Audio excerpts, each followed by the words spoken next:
Hi everyone, it's Tuan. It's been a while since I've seen you all. If you guys haven't heard, I am still dealing with an old back injury at the moment, which is making it difficult for me to dance. I hope to recover very soon and continue our Absolute Beginner series after that. But for now, I have comprised a list of frequently asked questions that I've been seeing in my videos, and I will be answering them for you today. So let's get started. So most of the questions I receive on my videos is about the ballet barre that I used. So I got mine off of Amazon. It was around $100. It's pretty flimsy, but I mean, for $100, it's all right for what it is. But it did fall apart before in my first and last ballet Zoom class that I took.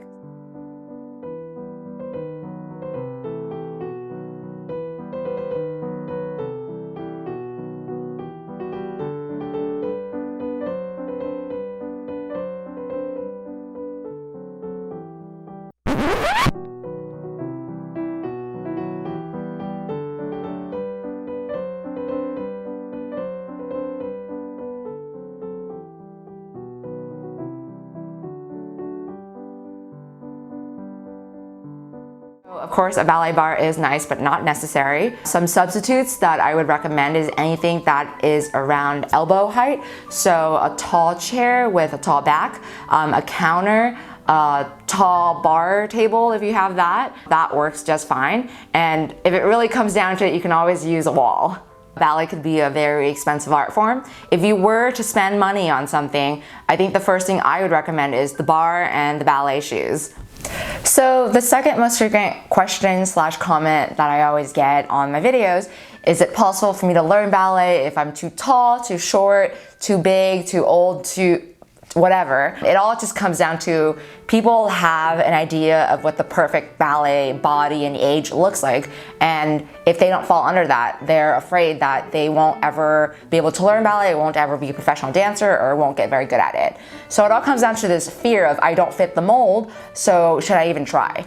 And to that, I will say it really depends on why you're dancing ballet. So if you are dancing because you have hopes to becoming a professional ballet dancer, I do have a lot of thoughts about ballet as a profession. To be completely honest, I wouldn't recommend it. I think it's a really cool idea to have your job be your passion, but I think it's also very dangerous when your job is your passion, because now instead of just depending on your job for income, you're depending on it for fulfillment. Having so many expectations wrapped up in one thing is always really dangerous. So of course I always recommend, spreading things out, getting your fulfillment and your happiness and your source of income from multiple places, not just one. Anyways, rant over. In regards to learning ballet, anyone can learn ballet at any time in their life, whatever age, whatever size.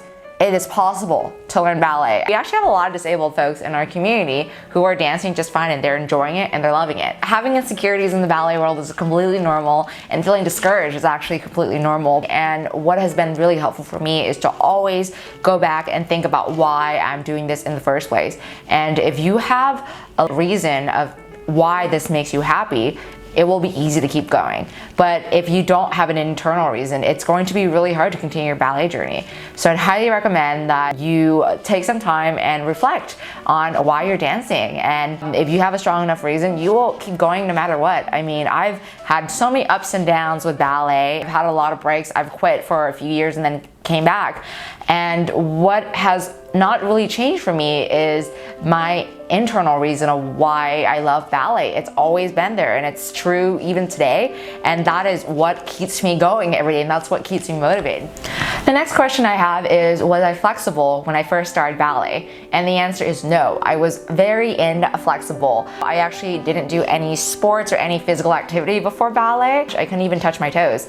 But of course that changed over time. Your body is actually capable of a lot of things, and your flexibility limit is a lot higher than you would think. At the beginning, if you're not used to working out, of course, you're gonna struggle a bit, and a stretch is not going to feel very good. So when you start stretching for the first time and your body isn't used to it, your muscle actually freaks out and it contracts. So it makes it really hard to stretch, and it's even painful to stretch at the beginning because your muscle believes that it is protecting itself, and it believes that you are going to harm it. What you have to do is stretch every single day, and then your muscle will just realize, oh, okay, you're not injuring me, so I'm going to relax a little bit more, and I'm going to be more pliable. And that's how you become actually more flexible. You're actually just relaxing into the positions. I would say though, everyone has their own limits in terms of flexibility. So for example, you can stretch for middle splits your whole entire life and just never get there because your body just was not made to be in this extreme position, and that is perfectly okay. So a quick summary of what I said was that everyone has their own flexibility limit, but it is a lot higher than what you think it is. What you have to keep doing is just stretching every single day for your body to kind of work up to that flexibility limit.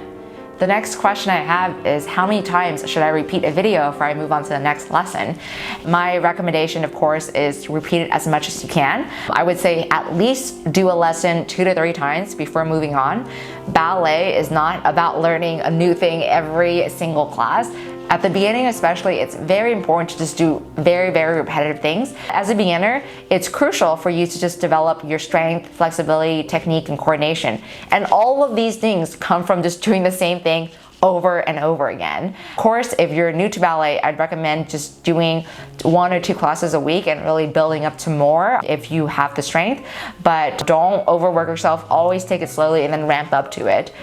When I was doing my pre-professional training, we would actually do the same classes over and over and over again every single day. I would actually do the same class at least 3 times a day. What that means is the bar combination, the center combination are all exactly the same. And I'm doing it with just 3 different teachers.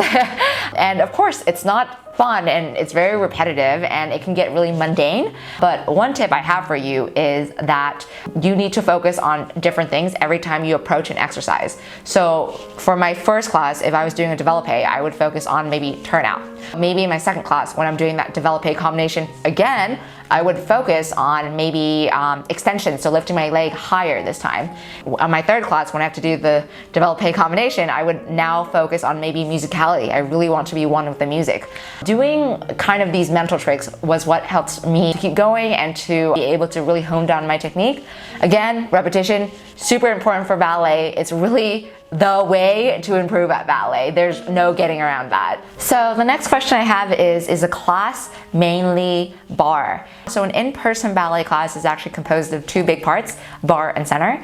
And a ballet class is usually an hour and a half long. So the first 45 minutes is usually barre, and the last 45 minutes is center. As you might have noticed, I really only teach barre in my video lessons, and the reasoning for that is I live in a pretty tiny apartment. I'm actually using my living room to film a lot of these things, so I don't have enough space to actually be teaching folks center. And up until recently, I also did not have marley floor, but I have it now, so maybe I can start teaching center really soon. But one thing I am still struggling with is whenever I jump, my video just shakes a tiny little bit, and I'm still trying to figure out how to deal with that. But maybe when I can solve that problem, I will start incorporating barre into my classes. The next question I have is, what is the difference between a degage and a jete? I believe I might have used those words interchangeably in the Absolute Beginner series. I'm not sure yet. They're actually the same thing. So at a barre, if a teacher says to degage or to jete, it looks exactly the same. You'll come to realize that a lot of the words in ballet have 2 meanings, or one word is associated with 2 different looking movements. It's pretty common, but in the case of degage and jete, it's just 2 different schools. So if you have a teacher that's trained in one style, they'll use a certain word, and then another style they'll use a different word. Again, jete and degage, really the same thing, different school of thought. So the next question is, how many classes will I be filming for the Absolute Beginner series? So for now, I am tentatively planning for 5 lessons for the whole series, and then after 5 lessons, maybe I will create a beginner series. But to be completely honest with you guys, I will not be creating an intermediate or advanced series. And the reasoning for that is I really believe that once you're at that level, you should be taking in-person classes and getting personalized corrections. Of course, these videos should never ever serve as your ballet training. They should really just be supplements. I'm also not sure how I feel about filming point lessons, because I do feel like there's a high risk for injuries when you have people doing points at home alone through a video, maybe through a Zoom class, but I really don't see myself filming any of those anytime soon. The next question I have is, should I feel pain? That's an easy one. No, you should never ever feel any sharp pain when you're doing ballet.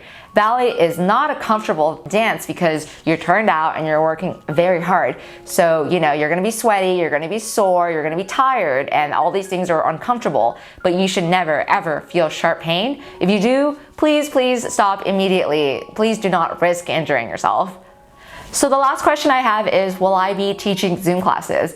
And that's a complicated one. For now, I'm going to say maybe. I am still unsure about that just because I am not very comfortable with big Zoom classes. And when I say big, I mean 20 plus. It's hard for, my brain to keep up with 20 different squares on the screen and to be able to remember corrections and names that way. So I really don't see myself doing that anytime soon. Maybe I will be teaching a large Zoom class, but it will mainly just be for fun. It will be so that you guys get to interact with me and then I get to learn some of your stories. But other than that, I don't really see myself teaching, weekly Zoom lessons or anything like that anytime soon. I do feel like a lot is lost when a teacher can only see, one angle of the body, and I think there's a lot you can get away with. Again, it's tough for me to advocate for online ballet training. At the end of the day, I do feel like the best training you'll ever really get is inside of a studio with a really good teacher. So again, I highly recommend, if you can, to take in-person classes. I do see myself offering some Zoom classes in the future. Most likely they will be semi-private, so maybe a group of 5 or 6 or completely private Zoom classes. Let me know if you might be interested in something like that. I am in Pacific time in the US. If I get enough interest, of course, I will start thinking more deeply about these Zoom classes. But for now, they're just kind of fun ideas to have, but nothing I've really fleshed out yet. So that was the last question. Thank you so much for watching. If you guys have any more questions, feel free to leave them in the comment box below. If I start seeing a lot of the same questions floating around, maybe I will make a part 2 to this video. Otherwise, until next time, guys, bye.